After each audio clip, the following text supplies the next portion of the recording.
Hello दोस्तों, welcome to AK study 10+2 में आप सभी दोस्तों का बहुत बहुत स्वागत करता हूं। अगर आप हाई स्कूल में हैं तो आप लोग के लिए आज जीव विज्ञान यानी बायोलॉजी की क्लास चलने वाली है, जो आपके लिए बहुत ही महत्वपूर्ण होगा। ये अध्याय फर्स्ट यानी मानव शरीर की संरचना के अंतर्गत आपके सारे क्वेश्चंस और सारे टॉपिक आपको बताया जाएगा। इसमें आपको इस तरीके से क्वेश्चन बार बार पूछे जाते हैं जो पेपर में, और आपका जो न्यू सिलेबस का आपके पेपर में आया हुआ है तो इसमें आपके क्वेश्चंस को अपडेट कराया जा रहा है, क्योंकि इसमें आपका जो मानव शरीर की संरचना है, इसके मानव पार्ट में जो जो चीज़ें आपको आपके पेपर में पूछी जाती हैं वो मैं आज आपके लिए ये लेके आया हूँ आपके बीच में। तो दोस्तों बने रहे अपने चैनल में, यानी कि हमारे चैनल में एके स्टडी 10+2 में, और वीडियो को अंत तक ज़रूर देखें और चैनल को अभी तक सब्सक्राइब नहीं किया ज़रूर सब्सक्राइब कर दें। अब बात करते हैं आपके यानी कि आपका जो सिलेबस है, इसके अंतर्गत आपके जो क्वेश्चन पूछे जाते हैं वो आपको बहुत ही महत्वपूर्ण और बहुत ही लाजवाब प्रश्न आपके पेपर में सबसे ज़्यादा जो आते हैं वही चीज़ें आपको यहाँ पे बताई जाएंगी। तो दोस्तों आइए चलते हैं आपके क्लास की तरफ, यानी कि आपके जो आपका टॉपिक है, टॉपिक में क्या है आपका, आइए आपको बताते हैं। सबसे पहला टॉपिक क्या होता है आपका, सबसे पहला टॉपिक आपका आता है कोशिका, यानी कि हम जिसे ऊतक किसे कहते हैं, यानी आपका आता है कोशिका शरीर की संरचनात्मक, क्रियात्मक एवं आनुवांशिक इकाई होती है। यानी शरीर जो हमारी कोशिका होती है वो शरीर की एक संरचनात्मक और क्रियात्मक एवं आनुवांशिक इकाई होती है। कोशिकाओं का समूह जो उत्पत्ति, संरचना तथा कार्य में समान होता है उसे हम ऊतक या टिश्यू कहते हैं। विभिन्न ऊतक परस्पर मिलकर जटिल जीवों के अंगों का निर्माण करते हैं। अंग एक विशिष्ट कार्य को संपन्न करता है। जो हमारे अंग होते हैं वो विशिष्ट कार्य को क्या करते हैं, संपन्न करते हैं। विभिन्न अंग जो हैं वो परस्पर मिलकर एक अंग तंत्र यानी कि जिसे कहते हैं ऑर्गन सिस्टम बनाते हैं, जो किसी विशिष्ट कार्य को पूरी क्षमता से संपन्न करता है। जैसे पौधे में जड़ तंत्र है, पौधों में आपका जैसे आपको बताया गया है, पौधों में जड़ तंत्र यानी रूट सिस्टम है, और परोह तंत्र यानी कि शूट सिस्टम। प्राणियों में आपका आता है अध्यावरणी तंत्र, यानी कि क्या आता है, इंटीग्रेटरी सिस्टम। पाचन तंत्र यानी डाइजेस्टिव सिस्टम। सदन तंत्र यानी कि रेस्पिरेटरी सिस्टम। परिसंचरण तंत्र यानी कि आपका आता है सर्कुलेटरी सिस्टम। उत्सर्जी तंत्र इसको कहते हैं एक्सक्रीटरी सिस्टम। तंत्रिका तंत्र आपका आता है नर्वस सिस्टम, तथा प्रजनन तंत्र यानी जिसे कहते हैं रिप्रोडक्टिव सिस्टम आदि प्रमुख हैं। विभिन्न अंग तंत्र परस्पर मिलकर जीव या व्यष्टि का निर्माण करते हैं, यानी कि जो हमारे विभिन्न अंग हैं, अंग तंत्र हैं, वो परस्पर मिलकर क्या करते हैं, जीव या व्यष्टि का निर्माण करते हैं। जीवधारी के अंग तंत्र परस्पर मिलकर एक इकाई की तरह कार्य करते हैं। व्यष्टि क्रम को निम्न प्रकार से हम प्रदर्शित कर सकते हैं, जैसे पहले कोशिका होता है, फिर ऊतक होता है, फिर अंग आता है, फिर अंग तंत्र होता है, फिर आपका जीव और व्यष्टि आ जाता है। तो ये सारी चीज़ें पहले हमारे कहाँ से स्टार्ट होती हैं, ये पहले आपका कोशिका से शुरू होकर के ऊतक, अंग और अंग तंत्र से होकर आपका जीव या व्यष्टि तक आपका मेन मुख्य कारण बनाती है। तो आप लोगों को समझ में आया होगा दोस्तों, यानी कि यहाँ पे प्राणियों में कौन कौन से मिलता है आपका, फिर आपको पौधों में कौन कौन से तंत्र मिलते हैं, तो ये सारी चीज़ें मैंने आपको बताया। अब बात करेंगे आपके मानव की अध्यावरणी तंत्र, यानी कि इंटीग्रेटरी सिस्टम ऑफ ह्यूमन। इसमें आपका बताया है कि किसी प्राणी के शरीर पर जाने वाला अध्यावरण उसके वातावरण के अनुरूप होता है, यानी कि जो शरीर के जो पाए जाने अध्यावरण है उसके वातावरण यानी कि उसके जो जलवायु होती है उसके अनुसार ही अनुरूप होता है। अध्यावरण यानी कि आपका आता है इंटीग्यूमेंट के अंतर्गत जो त्वचा यानी स्किन तथा इसके व्युत्पन्न जिसको कहते हैं डेरिवेटिव्स आते हैं। मनुष्य की त्वचा पतली, शुष्क, रोमयुक्त यानी हैरी होती है। उससे यह वसीय ऊतक यानी जिसे हम कहते हैं एडिपोज टिश्यू द्वारा पेशियों यानी कि मसल से जुड़ी रहती हैं। इस तरीके से आपका मसल जुड़े रहती हैं। त्वचा मुख्यतः दो स्तरों से बनी होती हैं। पहले कौन सा आता है, पहला आपका आता है का नंबर अल्चर्म जिसे हम कहते हैं एपिडर्मिस, और दूसरा खा आपका आता है चर्म जिसे हम कहते हैं डर्मिस। यानी कि दो ये आपके मुख्यतः दो स्तरों से जो आपकी त्वचा जो बनी है वो दो स्तरों से मिलकर बनी है। पहला तो आपका आता है का अधिचर्म जिसे हम कहते हैं एपिडर्मिस, इसकी उत्पत्ति जो होती है वो भ्रूण के एक्टोडर्म से ही होती है, यानी कि जो इसकी उत्पत्ति होती है वो एक्टोडर्म से होती है। यह यानी कि भीतरी से बाहर की ओर निम्नलिखित 5 परतों से बनी होती है, यानी कि एक्टोडर्म जो होता है वो 5 परतों से हमारा भीतरी से लेकर और लास्ट तक हमारा जो बनता है वो बना होता है।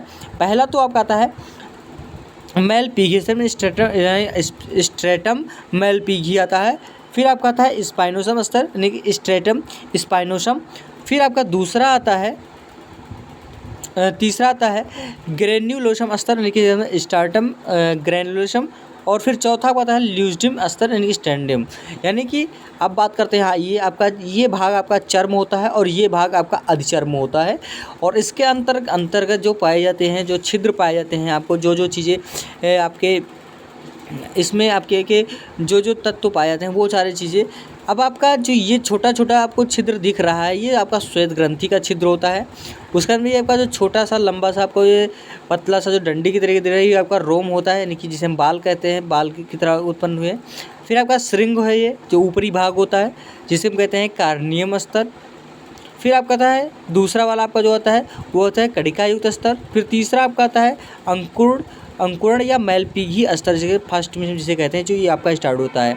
फिर आपका ये आपका जो आता है कि संवेदांग कौन सा है, इस आपका छोटा छोटा सा दिख रहा है ये वाला, इसे हम संवेदांग कहते हैं। अब यहाँ पे तैल ग्रंथि दे रखी तो तैल ग्रंथि आपका यहाँ पे मिलेगा। उसके अंदर फिर आपका था एरेक्टर पिल्लई पेशिया, जो एरेक्टर जो पिल्लई पेशिया होती है जो स्पेक्ट्रम की तरह होती है, कुछ इस तरीके से आपका यहाँ पे दिया गया है। उसका मतलब श्वेत नलिका जो आपकी आती है श्वेत ग्रंथि से जो होकर श्वेत नलिका जो आपकी होती है वो यहाँ पे आपको दिखाई दिया जा रहा है। उसका मतलब जो तंत्रिका है तो तंत्रिका आपको यहाँ पे ये इस तरीके से कुछ आई है। उसके बाद में फिर आपका था रोम पुटके या श्वेत ग्रंथि, तो ये आपका जो केचुए की तरह आपको गोल गोल एक लपेटा हुआ है, इसको हम कहते हैं श्वेत ग्रंथि। रोम पुटिका आपका जो मछली का आकार लिए है ये आपका रोम पुटिका हो गया। नीचे वाला सबसे भाग आपका जो चर्म का जो होता है वो धमनी होता है और उसके नीचे वाला भाग आपका सिरा आता है। तो इस तरीके का जो स्तनी का त्वचा की जो खड़ी काट होता है वो आपका इस तरीके से आपका निर्माण करता है। तो आपको समझ में आएगा दोस्तों कि कौन सा कहाँ हमारे शरीर में उत्पन्न होता है। अब बात करेंगे पाँचवें की, आपका यहाँ पे पाँचवा आपका कार्नियम स्तर, मैंने आपको वहाँ पे बता ही दिया कि कार्नियम स्तर कहाँ पे मिलता है आपको। अब इसके जो मेलपिगी स्तर है यानी कि स्टेंटम मेलपिगी, इसमें आपको हम बताएंगे कि यह चर्म यानी कि इसको कहते हैं डर्मिस। अब बताएंगे मेलपिगी स्तर में स्टेंटम मेलपिगी, यह चर्म यानी डर्मिस से लगा अधिचर्म का सबसे भीतरी स्तर होता है। इसका निर्माण स्तंभाकार सजीव यानी कोशिकाओं से होता है। कोशिकाओं में निरंतर कोशिका विभाजन होते रहने में अन्य स्तरों का निर्माण कर होता है। फिर यानी कि मेलपिगी स्तर की कोशिकाओं में रंगा कोशिकाएं यानी कि क्रोमोटोफोरस पाई जाती हैं। ये त्वचा को रंग प्रदान करती हैं। रंगा कोशिकाओं की अधिकता के कारण त्वचा का रंग गहरा भूरा या काला हो जाता है। रंगा कोशिकाओं में उपस्थित वर्णक धूप के दुष्प्रभाव से शरीर की रक्षा करती है। तो ये हमारी मेलपिगी जो होती है वो इस प्रकार आपको काम करती है। फिर दूसरा आपका आता है स्पाइनोसम स्टार्टम स्पाइनोसम, यह मेलपिगी स्तर के बाहर स्थित रहता है, यानी कि आपका पहला आता है मेलपिगी स्तर। फिर दूसरा आपका आता है स्पाइनो स्तर। फिर आपका आता है यानी स्पाइनोस स्तर जो आपका यानी कि सेकंड नंबर पे आता है। यह मेलपिगी स्तर के बाहर स्थिर होता है। इस स्तर की कोशिकाओं यानी कि बाह्य या भीतरी दबाव के कारण क्या होती है, ये क्या हो जाती है दोस्तों, आपका ये आपका शाखान्वित दिखाई देती है। यानी कि शाखान्वित का मतलब होता है छोटे छोटे एक यानी कि शाखाओं में जन्म लेती हैं। फिर आपका कोशिकाओं के प्रवर्ध परस्पर फंसकर अधिचर्म की दृढ़ता प्रदान करते हैं। फिर तीसरा आपका आता है ग्रेन्युलोसम स्तर, यानी कि आपका आता है ग्रेन्युलोसम स्तर के स्ट्रांटम ग्रेन्युलोसम। फिर आपका आता है यानी कि ग्रेन्युलोसम स्तर के तहत मैंने आपको ये सारी चीज़ बताऊँगा कि यह स्पाइनोसोम स्तर के बाहर, अब आपके ये स्पाइनोसोम के स्तर के बाहर ये चपटी कोशिकाओं का स्तर होता है। ये कोशिकाएँ यानी कि इसे हम कहते हैं क्रेटोहाइलिन, प्रोटीन के कारण ये क्या होती है कड़िकामा, यानी कि इसको कहते हैं हम ग्रेनुलेटेड हो जाती हैं। फिर आपका आता है चौथा जिसे हम कहते हैं ल्यूसिडम स्तर, यानी कि स्ट्रांटम ल्यूचिगम। यह ग्रेन्युलेशम स्तर के बाहर स्थित जलरोधी यानी कि वाटरप्रूफ कोशिकाओं का स्तर होता है। इन कोशिकाओं के कोशिका द्रव में क्रेटोहाइलिन प्रोटीन के विबंधन से पारदर्शी पदार्थ यानी कि एलिटिन यानी कि एलिडिन बनता है। ये कोशिकाएं ग्रेन्युलोसम स्तर की कोशिकाओं की अपेक्षा अधिक चपटी होती हैं, यानी कि 5 लेयर जो होती हैं वो आपका चौथे लेयर पे आपका आता है कि कौन सा आता है, ल्यूसिडम स्तर, और तीसरे लेयर में आपका आता है ग्रेन्युलोसम स्तर। अब बात करेंगे आपके इसमें आपका आता है फिर 5वां कार्नियम स्तन की स्टार्टम यानी कि आपका आता है कॉर्नियम। यह अधिचर्म का सबसे बाहरी स्तर होता है। इसका निर्माण सल्की पतली मृत यानी कि कोशिकाओं से होता है। कोशिकाओं का एलिडिन युक्त कोशिका द्रव्य का मृत यानी कि क्रिएटिन में बदल जाता है। यह स्तर रक्षात्मक होता है। क्रिएटिन युक्त सल्कीय कोशिकाएं समय समय पर शरीर से पृथक होती रहती हैं, लेकिन हमें इसका आभास नहीं होता है। हथेली एवं तलुओं पर यानी कि जो पैर की तलुएं होते हैं ये पर यह स्तर मोटा होता है, अतः कोशिकाओं के पृथक होते समय हमें दिखाई नहीं देता है, यानी कि दिखाई देता है। और इस क्रिया में आपका कहते हैं निर्मोचन कहते हैं। इस क्रिया को हम क्या कहते हैं, निर्मोचन यानी कि मोल्टिंग कहते हैं। सर्पों में यानी कि सर्पों में जो पूरा बाह्य आवरण होता है एक साथ उतारकर पृथक होता है, इसे हम केचुले कहते हैं। और इस प्रक्रिया को हम केचुलकरण यानी कि इसको कहते हैं स्लोसिंग कहते हैं। क्या कहते हैं इसको, स्लोसिंग कहते हैं। फिर आपका आता है खा नंबर यानी कि साइन यानी कि चर्म, जिसे हम कहते हैं डर्मिस। अब चर्म के बारे में थोड़ा बहुत आपको बताएंगे। मैंने अभी आपको एपिडर्मिस यानी कि अधिचर्म के बारे में बताया है, फिर आपको चर्म में बताएंगे इसमें क्या आपका है डर्मिस में। इसका निर्माण भ्रूण की यानी कि मीसोडर्म से होता है, यानी कि आपका जो भ्रूण होता है इसका निर्माण जो होता है वो भ्रूण यानी मीसोडर्म से ही होता है। यह अधिचर्म की तुलना में 2.3 गुना मोटी होती है, यानी कि जो अधिचर्म होता है यानी जिसे हम एपिडर्मिस कहते हैं वो डर्मिस से 2.3 यानी कि आपका ट्वाइस ज़्यादा होता है, यानी कि गुना ज़्यादा होता है। इसका निर्माण तंतुमय संयोजी ऊतक यानी इसे हम कहते हैं फिलामेंटस कनेक्टिव टिश्यू से होता है। इसमें श्वेत यानी कि इसमें श्वेत कोलेजन तंतु जिसको हम लगते हैं कोलेजन फाइबर कहा जाता है। फिर पीले इलास्टिन तंतु यानी कि इलास्टिन फाइबर यानी कि त्वक ग्रंथियाँ यानी कि जिसको कहते हैं हम क्यूटेनियस ग्लैंड्स। फिर रोम पुटिकाएँ, हेयर फॉलिकल्स, तंत्रिका तंतु, नर्वे फाइबर्स, त्वचीय संवेदनांग। फिर आपका था कंटिन्यूस सेंस रिसेप्टर जैसे पीड़ा, स्पर्श, ताप, दबाव आदि उद्दीपन ग्राही एवं रक्त कोशिकाओं का जल पाया जाता है। चर्म के नीचे वसीय स्तर जिसे कहते हैं एपी यानी कि एडिपोस टिश्यू से इसे पेशियों से जोड़े रखता है और पशुओं के चर्म से चमड़ा तैयार किया जाता है। फिर आपका आता है त्वचा के व्युत्पन्न यानी कि डेरिवेटिव ऑफ स्किन, यानी कि त्वचा से कैसे आपका डेरिवेटिव स्किन होता है। इसमें निम्नलिखित व्युत्पन्न मुख्य रूप से पाए जाते हैं। पहला तो आपका आता है बाल या रोम यानी कि हम कहते हैं हेयर, यानी कि हेयर के अंतर्गत जो आपके शरीर में जो आपके बाल होते हैं निकलते हैं, रोम निकलते हैं, उसके बारे में बताएंगे यहाँ पे आपको कि यह स्तनियों का मुख्य लक्षण है। बाल या रोम का वह भाग जो त्वचा में स्थित होता है बाल की जड़ कहलाता है। यह रोम यानी कि रोम जिसे कहते हैं रोम पुटिका यानी हेयर फॉलिक में स्थिर होता है, जिसे हम पुटिका अपने अभी आपको फिगर में बताया है। रोम पुटिका में आधारीय भाग में एक छिछला गड्ढा होता है जिसमें रक्त कोशिकाओं का गुच्छा यानी रोम पैपिला पाया जाता है। रोम पुटिका में यानी कि सिबेशियस ग्रंथि यानी कि सिबेशियस ग्लैंड तथा रिएक्टर यानी कि एरेक्टर पिलाई यानी कि पेशियाँ लगी होती हैं। पेशियों के संकुचन से बाल खड़े यानी रोंगटे खड़े होना, यानी कि आपका जो रोंगटे खड़े हो जाते हैं, इसी वजह से आपका रोंगटे खड़े हो जाते हैं। और सीबीएस ग्रंथि से स्रावित यानी तेलीय तरल सीबम बालों को चिकना तथा जलरोधी बनाए रखता है। बाल का जो भाग चर्म में स्थित होता है बाल की जड़ कहलाता है। यह जीवित होता है। बाल की जो भाग अधिचर्म से बाहर निकला होता है रोमकांड यानी कि उसे कहते हैं हेयर शाफ्ट कहलाता है। यह मृत होता है। रोमकांड का जो केंद्रीय भाग यानी मेडुला, मध्य भाग कॉर्टेक्स तब बाहरी परत जो होती है वो उपचर्म यानी कि उसे कहते हैं क्यूटिकल कहलाती है। यानी कि आपको 3 चीज़ें मैंने आपको यहाँ पे बताया है कि जो कांड का होता है वो केंद्रीय भाग जो होता है वो मेडुला होता है, मध्य भाग कॉर्टेक्स होता है और बाहरी भाग होता है वो उपचर्म यानी कि हम कहते हैं क्यूटिकल कहलाती है। अब कॉर्टेक्स कोशिकाओं के उपस्थित यानी कि रंगकणिकाओं यानी कि पिगामेंटेड ग्रेनुलेस के कारण बालों का रंग होता है। अब बात करेंगे, अब आपका था त्वचीय ग्रंथियाँ, कॉन्टिनियस ग्लैंड। इनका निर्माण अधिचर्म की सबसे भीतरी परत यानी मैलपीगीय स्तर, वो जो आपका यानी कि त्वचीय ग्रंथियाँ, इनका निर्माण अधिचर्म की सबसे भीतरी परत जो हमारी मैलपीगीय स्तर होती है, ये बनने के पश्चात यानी कि चर्म डर्मिस से धंस जाते हैं। ये नलिकामय तथा बहिस्रावी ग्रंथियाँ होती हैं। ये मुख्यतः निम्न प्रकार की होती हैं। आपका पहला इसका क्या आता है, स्वेद या पसीने की ग्रंथियाँ, यानी स्वेट ग्लैंड से होता है। इनसे पसीना तो स्रावित होता है। गर्मी में पसीना अधिक मात्रा में स्रावित होकर शरीर ताप नियमन में सहायता करता है और पसीने के द्वारा अनावश्यक जल तथा उत्सर्जकीय पदार्थ शरीर से क्या होता है, निष्कासित होते हैं। ये आपके पहली चीज़ तो इसमें आपका सफ़ेद जो आपका स्वेद आता है, यानी स्वेद और पसीने की जो ग्रंथियाँ होती हैं, वो आपको शरीर के जो ताप होता है उसको मेंटेन रखती है। फिर आपका खा आता है सीबेशियस ग्रंथि। ये सीबेशियस ग्रंथियाँ होती क्या है, आपका सीबेशियस ग्लैंड, ये रोम पट्टिकाओं से संबंधित होता है। इनमें तेलीय तरल सीबम स्रावित होता है। यह बाल तथा त्वचा को चिकना एवं जलरोधी बनाए रखता है।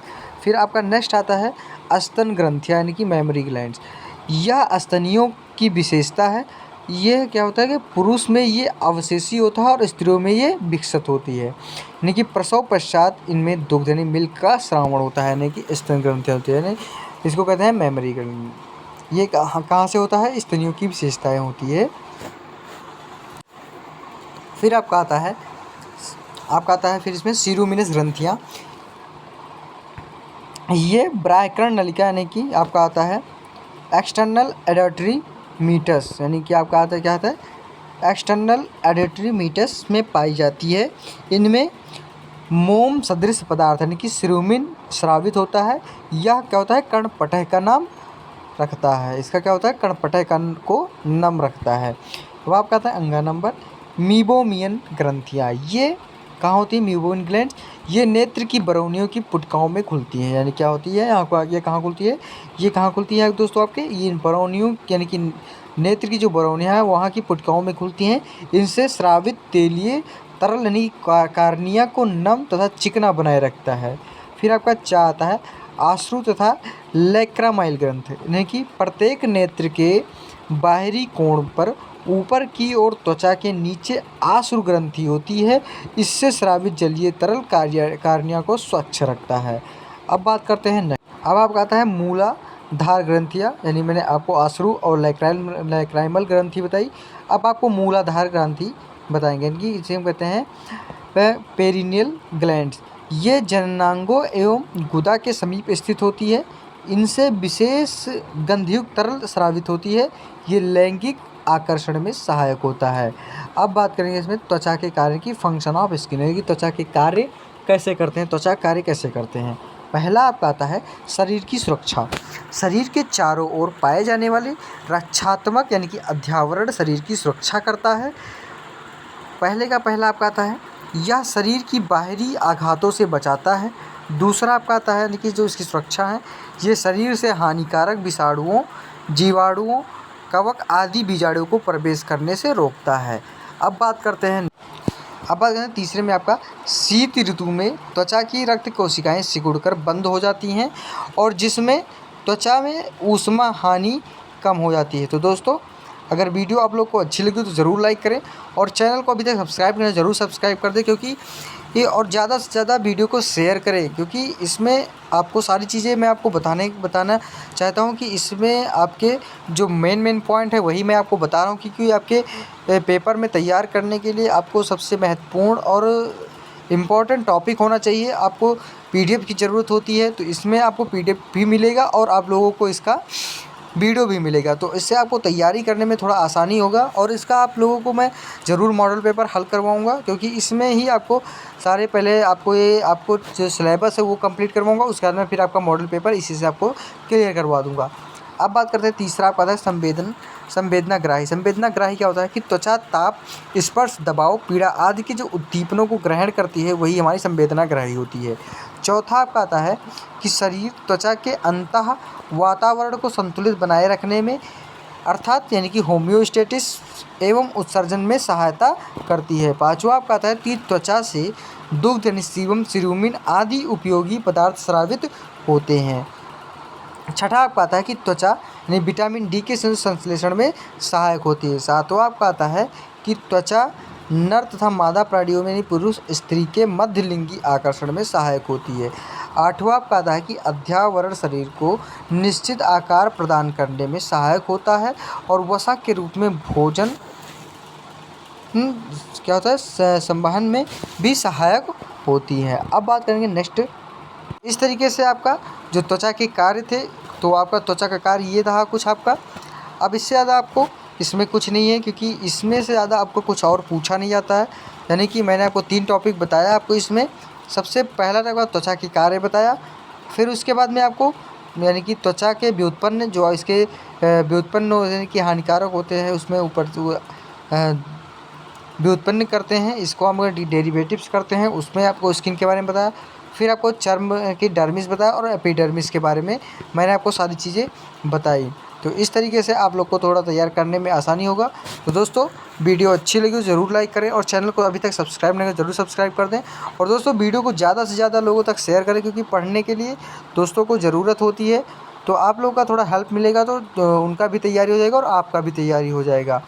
तो इसी के साथ दोस्तों मैं अगली वीडियो के साथ ज़रूर उपस्थित होऊंगा। जो भी कुछ आपका बचा होगा वो नेक्स्ट वीडियो में क्लियर करूँगा। अगली वीडियो के साथ ज़रूर उपस्थित होऊंगा। धन्यवाद दोस्तों।